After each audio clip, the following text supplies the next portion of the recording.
Assalamualaikum warahmatullahi wabarakatuh. Waalaikumsalam warahmatullahi wabarakatuh. Alhamdulillahil karimil mannan. Wassalatu wassalamu ala sayyidi waladi adnan sayyidina wa maulana Muhammadin wa ala alihi wa ashabihi dawil ilmi wal irfan, amma ba'd.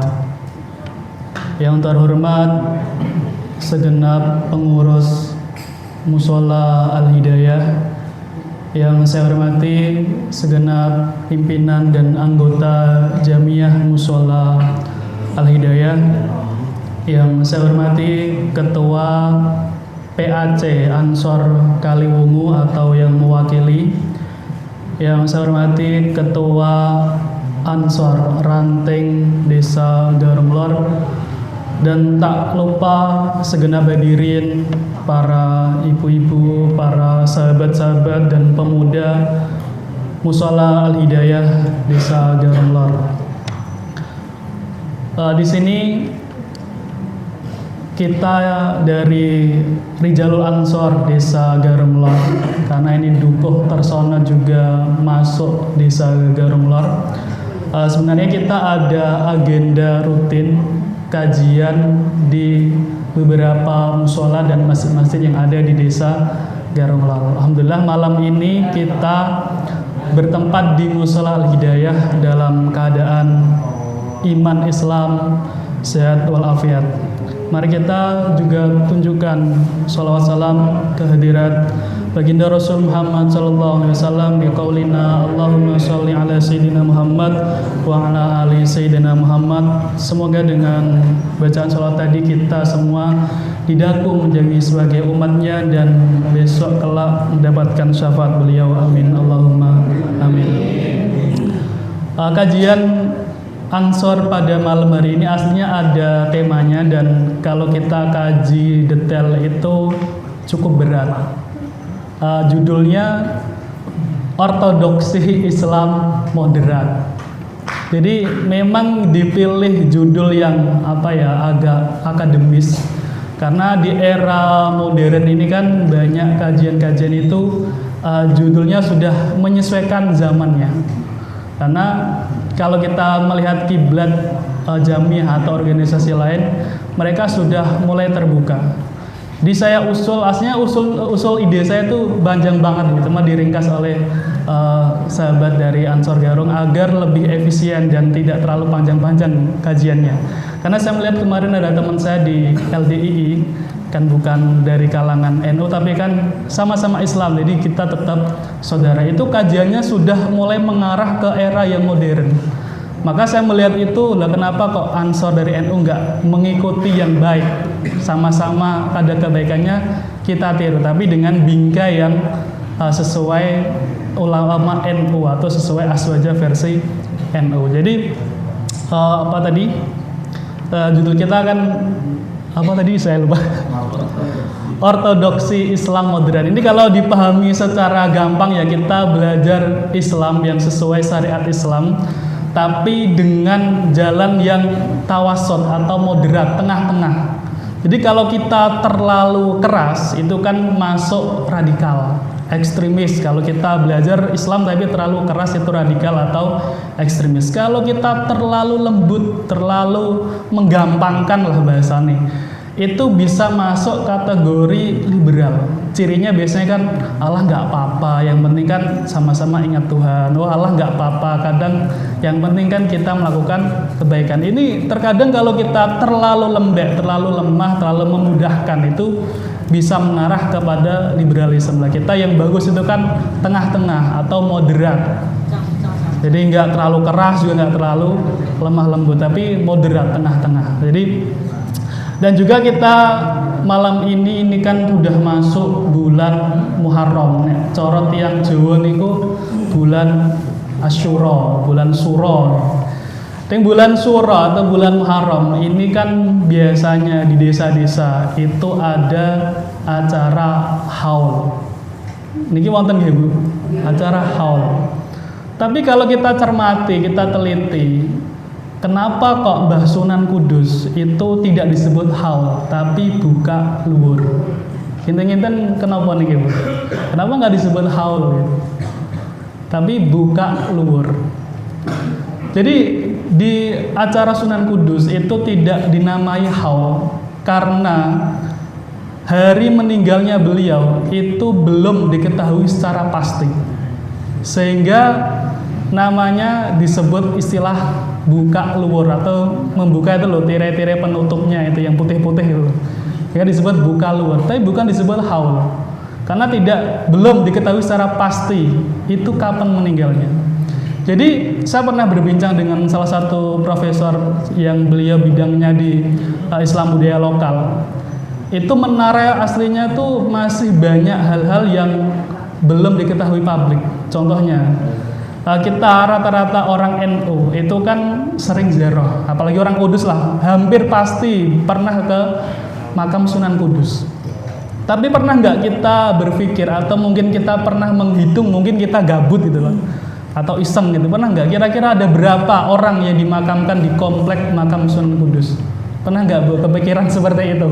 Ada berapa dan siapa saja? Tidak kepikiran kan? Atau belum tahu ya? Itu profesor saya bilang, itu belum ada data secara pasti ada berapa orang yang dimakamkan di sana dan siapa saja. Itu kata profesor itu katanya belum ditemukan dan baru diteliti. Pas kemarin saya ketemu tak tanya, belum jadi penelitiannya. Kalau udah jadi kan saya pengen tahu ada berapa ratus orang, siapa saja, terus sejarahnya bagaimana. Nah ini kita di desa-desa itu memperingati haul para biasanya pendiri desa atau ulama-ulama desa. Ini kalau kita kaji secara kajian Islam, haul itu kan banyak diisi sejarah-sejarah, banyak diisi ada tahlil, ada pembacaan Al-Quran dan berbagai kebaikan lainnya. Ini secara agama, meskipun ini kan kadang kan kalau kita lihat sosmed kan banyak orang tuh yang membid'ahkan, wah itu bid'ah, wah itu sesat, gak ada dalilnya. Pernah gak lo lihat postingan kalau pas scroll sosmed semacam itu, ada nggak? Karena dianggap terkadang itu kalau nggak sesuai dalil versi mereka, wah ini bid'ah, wah ini sesat gitu. Karena mereka hanya berpatokan kullu bid'atin dolalah wa kullu dolalatin finnar. Mereka hanya menerjemahkan secara tekstual kullu bid'atin, jadi semua bid'ah, kullu dimaknai semua. Padahal kalau kita belajar Islam secara mendetail, secara dalam, apalagi khusus anak yang di pesantren dan mereka belajar usul fikih, belajar balaghah tata bahasa, nggak semua kullu bermakna semuanya. Jadi nanti kalau kullu dimaknai semuanya kan, kullu bid'atin dolalah wa kullu dolalatin finnar, ini repot. Karena hal-hal baru, contoh kayak kita baca Quran, jenengan pasti punya Quran semua, berbentuk buku kan. Dulu zaman Nabi emang ada berbentuk buku gitu, kan nggak ada, itu hal yang baru. Sekarang ada pesantren, ada madrasah klasikal di kelas-kelas itu, emang zaman Nabi ada? Kan nggak ada. Makanya kalau kita memahami teks secara tekstual saja, itu nanti bisa gampang menyalahkan hal-hal yang tidak ada di era Nabi. Dalam situ-situ haram, situ-situ bid'ah, itu bahaya. Maka kalau kita lihat, kalau kita belajar secara detail, jadi nggak semua kullun dalam kullu bid'atin dolalah itu dimaknai semua. Nanti kalau dimaknai semua, ini repot. Kita lihat di Quran, itu ada ayat yang menerangkan tentang kaumnya Nabi Lut yang disiksa itu loh. Itu kan ada. Jadi ada kulla syai'. Jadi semuanya itu kan kalau kita artikan semuanya itu nanti nggak sesuai. Jadi dalam kulla syai', meskipun sama-sama kullun, ini tapi nggak semuanya. Yang diadab itu hanya kaum Ad, dan yang maksudnya kullun ini dan harta bendanya, rumah-rumahnya, peninggalannya, terus gunung-gunung di sekitarnya itu nggak dihancurkan semua. Ini kan ada yang dikecualikan. Lalu terus kisah tentang Ratu Bilqis, ada kul juga min kulli syai' bahasanya. Itu juga lafal kulun. Tapi nggak berarti semuanya. Kalau kita lihat di ayatnya itu kan bahwasanya Ratu Bilqis itu memiliki segalanya. Tapi yang dimaksud segalanya itu semua yang dimiliki ratu atau raja pada era itu. Jadi nggak semuanya memiliki. Kan nggak mungkin punya WA. Era dulu kan nggak ada WA. Nggak mungkin punya HP karena era dulu juga nggak ada HP, atau nggak mungkin yang dimana saat itu raja-raja tuh nggak memilikinya. Jadi ada hal-hal yang dikecualikan, atau maksudnya kulun itu tidak semuanya. Ada hal-hal, ada kaidah-kaidah tertentu. Maka pentingnya kita sebagai umat muslim, jadi kita jangan terus mikir, wah saya udah ibu-ibu kok, saya udah mbah-mbah, jadi nggak perlu belajar. Oh tidak. Jadi kalau kita ingat bahwasanya thalabul ilmi faridatun ala kulli muslimin. Lalu ada utlubul ilma minal mahdi ilal lahdi. Jadi belajar itu kan mulai dari ayunan sampai yang lagi selamanya. Jadi meskipun kita misalnya udah tua atau masih muda, apalagi yang masih muda, itu tetap belajar terus menerus. Jadi ibu-ibu semua ini yang sudah masuk kategori mbah-mbah, ya ada ibu-ibu punya cucu, ini dalam majelis ini masuk dalam kategori orang yang masih belajar, sesuai perintah Kanjeng Nabi. Jadi di momen Muharram, di momen awal tahun baru, saya kemarin ketemu guru saya mendengarkan banyak dawuh-dawuhnya bahwasanya di era sekarang ini, apalagi momen era tahun baru, itu sangat bagus sekali jika kita gunakan untuk, kalau bahasa orang modern sekarang itu, parenting atau pola asuh untuk anak-anak kita. Kalau ibu-ibu yang sudah punya cucu itu ya untuk cucu-cucunya. Saya punya guru, beliau namanya Ki Haji Anik Muhammadun, punya istri, punya Salamah, itu adiknya Mbah Maimun Zubair. Dia punya ibu, berarti kan ibunya Mbah Maimun. Itu beliau itu sering puasa. Di puasa-puasa sunnah itu selain Ramadan, jadi sering puasa di luar Ramadan. Pas ditanya, kenapa kok jenengan sering puasa itu, kenapa itu? Itu salah satu alasannya ya, selain karena perintah ada sunnah-sunnah Nabi, itu karena nirakati anak putu. Jadi mbah itu nirakati anak putu. Jadi ini nanti ada puasa Asyura kan nanti, itu kan kita bisa tuh. Jadi misalnya dengan puasa Asyura sekaligus diniati double kan, nirakati anak putu, supados anak-anak ini jadi anak yang berbakti, anak yang baik, anak yang bermanfaat. Coba kita lihat keluarga Mbah Maimun, putra-putrinya jadi orang-orang yang bermanfaat, jadi orang-orang yang baik. Itu salah satunya ya, selain tetap ada proses belajar dan sebagainya, ditirakati mbah baik. Jadi kalau kita merasa sudah berkeluarga, kita punya anak, ya salah satu usaha kita adalah nirakati anak-anak kita. Lalu yang sering disampaikan guru saya adalah ngasih nafkah halal. Karena harta yang haram, tadi kullu ma nabata minal haram kan fannaru aula, di segala hal yang tumbuh dari perkara yang haram itu kan neraka lebih baik baginya. Maksudnya ketika seseorang sudah kemasukan hal-hal yang haram, misalnya makanan haram, karena nafkahnya dari nafkah yang haram, ini misalnya tobat itu sulit untuk untuk jadi baik lagi, karena kan udah menjadi darah daging kan. Maka kalau pesan guru-guru saya, diusahakan untuk nafkah keluarga yang dimakan oleh anak istri, dimakan oleh anak-anak, itu usahakan benar-benar dari nafkah yang halal. Apalagi biasanya kan kalau saran para ulama dahulu itu, apalagi ketika era politik, kadang kan banyak tuh uang-uang dari amplop-amplop money politik itu, uang-uang juga kurang jelas kan itu. Itu kalau ulama dulu misalnya diterima, kalau baiknya kan ya nggak usah diterima baiknya, tapi kalau misalnya kita terpaksa nih menerima, itu digunakan hal-hal yang tidak masuk dalam tubuh. Misalnya kita belikan listrik, kita belikan kuota internet, kan nggak masuk dalam tubuh tuh. Nah itu lebih aman daripada dibuat makan, itu kan itu agak bahaya karena uang-uang nggak jelas itu. Ya kalau kita bisa menolak ya kita tolak, tapi kalau terpaksa misalnya ya udah diterima, tapi usahakan jangan dibuat hal-hal yang masuk ke dalam tubuh. Jadi ibu yang saya hormati, bahwasanya di momen tahun baru, momen bulan Suro ini banyak peringatan hal. Hal itu kan banyak, salah satunya menceritakan kisah-kisah atau sejarah orang-orang soleh. Ini sebenarnya ada PR untuk generasi muda. Saya pribadi banyak searching, banyak googling tentang sejarah di Desa Garung Lor ya. Itu secara data itu masih kurang detail. Jadi untuk penelitian tentang tokoh-tokoh agamanya dulu tuh kisahnya bagaimana, terus sejarah hidupnya seperti apa, amalannya seperti apa, lahirnya kapan, itu kan kita masih kekurangan. Gimana pembuatan Bu? Wah, dengan ini masih kekurangan. Saya lihat di web desa, terus di orang-orang yang suka nulis sejarah-sejarah desa itu masih kekurangan, karena kita hidupnya dengan beliau-beliau yang sudah meninggal itu kan cukup jauh.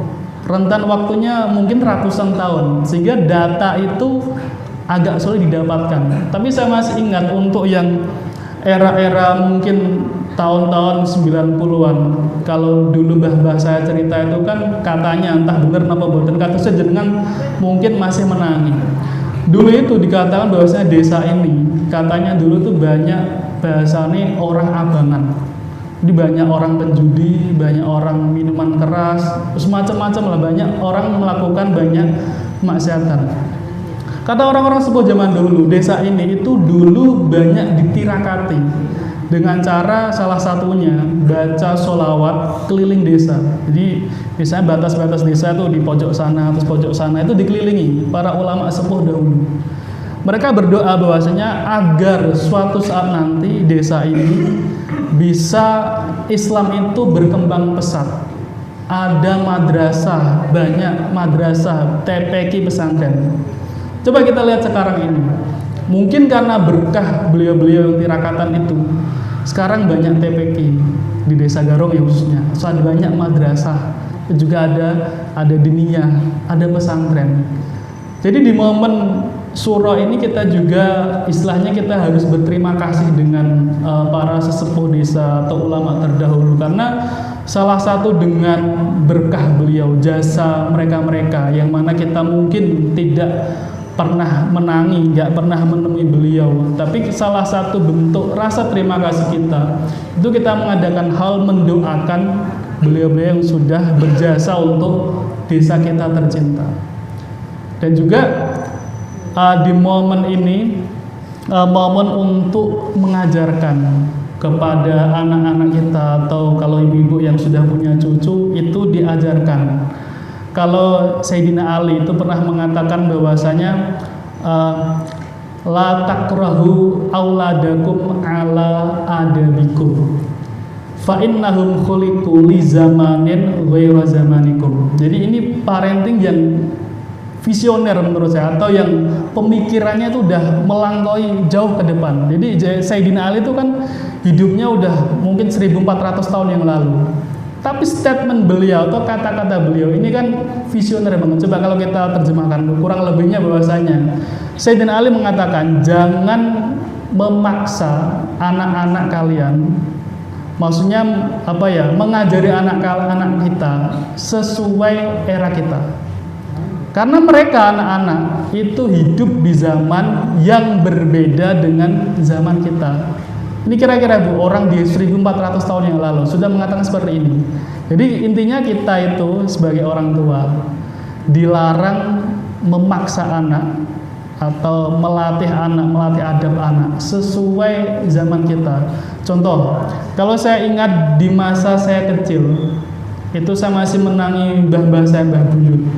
Itu dulu itu kan kalau ada salah terkadang itu apa ya, digebuk pakai kayak kayu gitu loh, semacam kayu tipis. Kadang dijiwet gitu kan. Coba anak sekarang kira-kira dilaporkan apa buatan? Dilaporkan, dikasuskan. Saya menangis, saya juga karena kebetulan saya haid mahdi yang menghafal Quran. Itu ada anak, karena dia anak kota, dia dari BSD Tangerang. Itu di pesantren mungkin karena banyak melanggar atau kasus lah, itu mungkin pengurusnya gemes, itu ditampar, delalai itu gosong, dikasuskan. Padahal secara pendidikan zaman dulu itu kan hal yang biasa untuk mendidik anak agar jadi baik. Tapi sekarang itu dikasuskan. Tapi nggak sampai ke apa ya, nggak sampai ke pihak yang berwajib, nggak sampai ke polisi. Jadi udah damai. Tapi kan sempat mau dilaporkan, udah visum ke rumah sakit itu. Jadi Sayyidina Ali itu sangat visioner atau pemikirannya udah jauh ke depan. Ini sangat relate atau sangat cocok banget untuk kita atau ibu-ibu sebagai orang tua agar mendidik anak-anak itu jangan dipaksakan sesuai didikan kita di era dulu. Kalau Imam Ghazali mengatakan bahwasanya kalau kita baca Ihya, ini ada di kitab Ihya, bahwasanya seorang anak itu ibarat apa ya, gambarnya sesuatu yang kosong. Anak ini mau kita bentuk kayak gimana itu mudah. Tapi kalau kita baca-baca buku-buku era sekarang, contoh banyak buku-buku parenting sekarang, buku-buku psikologi di era sekarang, anak itu sudah punya potensi masing-masing, dia punya skill masing-masing. Jadi diarahkan sesuai skillnya. Kalau kita agama ini kan anak itu kayak putih bersih, tinggal kita bisa ukir mau kayak gimana, mau kita arahkan kayak gimana. Tapi di era modern itu anak dikatakan sudah punya bakat potensi masing-masing. Apakah ini berbeda agama dengan ilmu sekarang? Ya aslinya tidak. Tinggal kita apa ya, mengkomparasikan. Jadi kita ambil dua-duanya, yang baik tuh yang mana, kita jadikan satu. Karena terkadang kalau anak dipaksa itu tidak jadi. Saya melihat sendiri, adik ipar saya dulu itu dipaksa menghafalkan Quran, hanya betah 2 tahun karena sakit-sakitan. Jadi dia anak yang super aktif, suka organisasi macam-macam, suka aktivitas lah. Dipaksa diam di pondok ngafalin Quran, sakit-sakitan Bu. Tapi setelah dipindah, awalnya dulu di TBS, karena adik ipar saya itu, saya dapat istri orang Jambi Bu, orang Sumatera. Jadi dipindah di MAN 2 Jambi. Dia aktif banget sampai jadi ketua OSIS, terus banyak prestasi baik internasional maupun nasional. Itu dulu pas dipaksa itu sakit-sakitan, tapi setelah diarahkan sesuai bakatnya, akhirnya jadi. Dia dulu awalnya cerita ke saya, Mas, saya tuh pengen cita-cita pengen jadi dokter. Dia kuliahnya dokter gigi sekarang. Tapi basic keluarganya itu guru. Ini kan sesuatu yang berbeda kan. Itu awalnya mau dipaksa, udah kamu PAI aja, nggak usah aneh-aneh, pendidikan aja. Tapi saya bilang ke istri saya agar bilang ke orang tuanya, udahlah jangan dipaksa, mending arahkan sesuai bakatnya. Jadi saya kasih dalil-dalilnya kayak tadi gitu loh. Karena anak ketika dipaksa itu malah nggak jadi biasanya. Tapi kalau didukung sesuai bakat dan potensinya, ini biasanya jadi. Terbukti kemarin dia baru semester 1 di kedokteran gigi di Aceh. Itu dia dapat juara. Terus kemarin lomba lagi di Malang dapat juara. Ini kan kalau udah sesuai potensinya itu biasanya jadi. Dan diselingi juga tetap tirakat dari orang tua. Maka pentingnya di momen tahun baru ini, momen introspeksi diri. Kalau kita mungkin di tahun-tahun sebelumnya ada hal yang kurang baik, mungkin dari pola asuh pada anak kurang baik, ya kita perbaiki. Kalau dulu-dulu mungkin kita kurang baik, kalau kadang ya ibu-ibu terkadang itu kan gosipin tetangganya, terkadang ya nggak semuanya. Nah, itu kalau misalnya dulu semacam itu ya kita perbaiki, udahlah nggak usah tinggalkan hal semacam itu. Dan kalau misalnya di antara kita ada yang pernah berbuat salah, pernah berbuat dolim, ya minimal kita taubat. Lalu apa syaratnya taubat? Ada yang tahu Bu? Kira-kira apa Bu syaratnya taubat itu apa? Kita kan udah sering mendengar nih kata taubat. Tapi tahu nggak apa sih syarat taubat itu apa aja? Tidak mengulangi. Allah tidak mengulangi. Jadi kalau kita baca kitab-kitabnya ulama terdahulu, ulama salaf lah, itu kalau kesalahan yang dilakukan seseorang itu tidak ada hubungannya dengan hak adami, nggak ada hubungannya dengan sesama makhluk. Itu ada 3. Yang pertama an-nadmu atau menyesali perbuatan dosa-dosa atau kesalahan yang telah dilakukan. Lalu al-azmu alla ya'uda. Jadi azm tidak akan melakukan dosa itu lagi. Lalu yang ketiga, yang memang meninggalkan segala dosa-dosa yang pernah dilakukan. Ini catatan kalau tidak ada hubungan dengan makhluk. Tapi kalau ada hubungan dengan makhluk, misalnya zaman dulu pernah nampar orang misalnya, ini harus minta maaf, minta rela, ridho kepada orang yang dulu ditampar. Atau kalau pejabat, ini kan banyak tuh berita-berita pejabat korupsi, ini kan ada hak adami, ada hak yang hubungan dengan sesama makhluk. Dia korupsi, termasuk uang kita itu, uang rakyat kan, itu harus mengembalikan semua harta yang dikorupsi. Selain tobat tadi, dia harus mengembalikan semua barang yang dikorupsi ya ke negara, atau untuk kemaslahatan umum. Misalnya, kalau misalnya nggak dikembalikan ke negara, dikembalikan ke kemaslahatan umum, misalnya ke Basnas. Ini kan nanti dibacakan macam-macam kan itu. Pokoknya itu tadi ada syarat mengembalikan. Ini kan hal yang berat. Jadi kalau kita tobat hubungannya hanya dengan Tuhan, dengan Allah, itu lebih mudah. Karena Allah bersifat Ar-Rahman Ar-Rahim, Al-Ghafur, Maha Pemaaf, Maha Pengasih. Tapi kalau ada sangkut pautnya dengan manusia, ini agak repot. Kadang kan, wah gak terima aku pada jotos kok. Masa anggar minta maaf, kasuskan dulu. Kadang ada yang seperti itu, dilaporkan polisi dulu.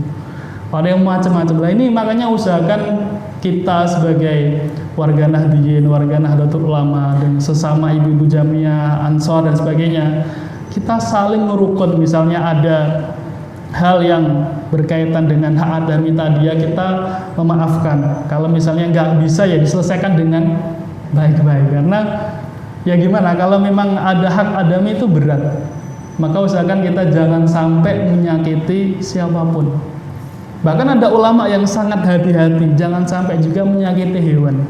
Kan banyak tuh di kasus-kasus di televisi macam-macam itu kan, banyak orang itu kucing disiram air panas, pada nggak terima itu dilaporkan. Ya karena itu juga termasuk ada hubungan dengan sesama makhluk. Ya meskipun bukan manusia, tapi kan agama juga melarang menyakiti makhluk selain manusia juga kan. Pembunuhan misalnya, pembabatan secara serampangan, terus pembunuhan secara serampangan itu juga nggak dibolehkan meskipun bukan manusia. Ini biasanya sampai jam berapa, Bu? Kalau saya biasanya itu ada sesi tanya jawab. Jadi kan enak tuh, nggak saya doang yang ngobrol terus. Kalau ada sesi tanya jawab enak. Kalau biasanya ada sesi tanya jawab, ini kan saya cukupkan, nah jenengan sakit tanya, biar kesannya tuh bukan menggurui, tapi kita jagongan mawon, sama-sama kader NU gitu, kita sama-sama tetangga lah, sama-sama satu desa. Mungkin sekian yang bisa saya sampaikan, kurang lebihnya mohon maaf. Jika ada pertanyaan atau ada unek-unek, silakan boleh disampaikan. Kalau bisa saya jawab sekarang ya saya jawab sekarang, kalau mungkin belum bisa ya kita PR, nanti saya upload di sosial media saya mungkin.